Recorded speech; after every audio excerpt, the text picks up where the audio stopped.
กินเด้อบุฟเฟ่น้ำหวานพี่น้องเกือบเต็มหม้อทีมงานเท่าผู้เลยหิวก็มากินก้อนก็ได้ได้พี่น้องเด้อมาห้องท้องก้อน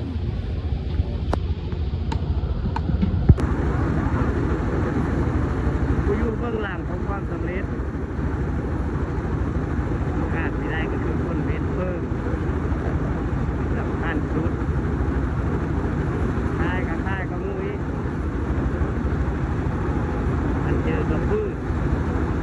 รู้เพิ่มเราลดตายหายใจก็ไม่ได้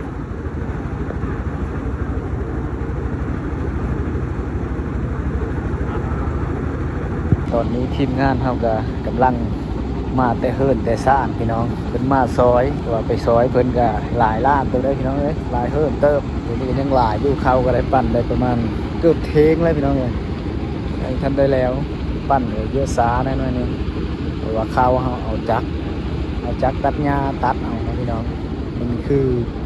เขาตัวเฮาเกี้ยวได้กันเข้าตัวเฮาเกี้ยวนะมันก็ปั้นไว้แน่เฟิ่งมันมีหลายพี่น้องเลยกันเขาเอาจักตัดเอานี่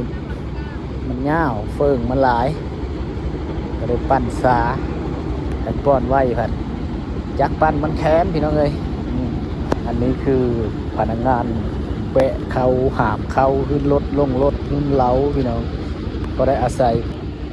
จุเพิ่นนี่แหละยังน้อยยังนุ่มพี่น้องเลยผู้เฒ่าก็พอได้แต่เก็บมันมัดเข้าขึ้นเสื้อรถปั้นพี่น้องเลยนอนนักหลายจะได้เท่าเลยป้าเอิญวัยรุ่นเฮ็ดซิตอนนี้เกิดการเป็นการพี่น้องเลยผู้เว้นเฟิ่งดอกการนะค่ายกับค่ายพี่น้องเลยเป็นแต่อีตนอยู่แต่อะไรขันขึ้นไปซ่าผัดเฟิ่งมันสิล้นลงมาทางกันรถปั้นที่ได้พี่น้องต้องไปซ่าเพราะว่าปั้นขึ้นห้างเฟิ่งก็ได้เฟิ่งนี่ปั้นขึ้นห้างไว้พี่น้องเลยเอาไว้อันโง่ควายกินยามบัดยามฝนพอได้โง่ควายกินเพราะยามันโป่งมีลายนอกจากเอาไว้โง่ควายแล้วก็สามารถเอาไปปูเฮ็ดได้พี่น้องเอาไปปูเฮ็ดนางฟ้านะพอได้แบ่งไว้โง่ควายกินได้แล้วก็ไปปู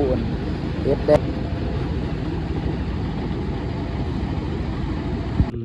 ลิ้นสาวให้เห็นสั้นคนน้อยจะติดเขาจะติด เด้อกินข้าวกันเด้อ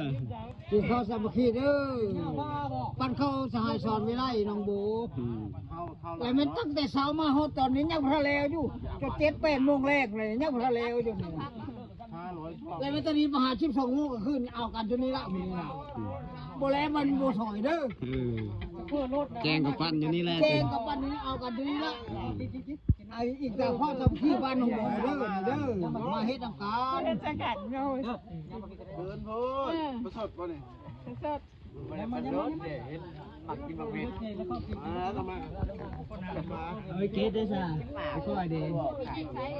ไปย่องกินข้าวนะ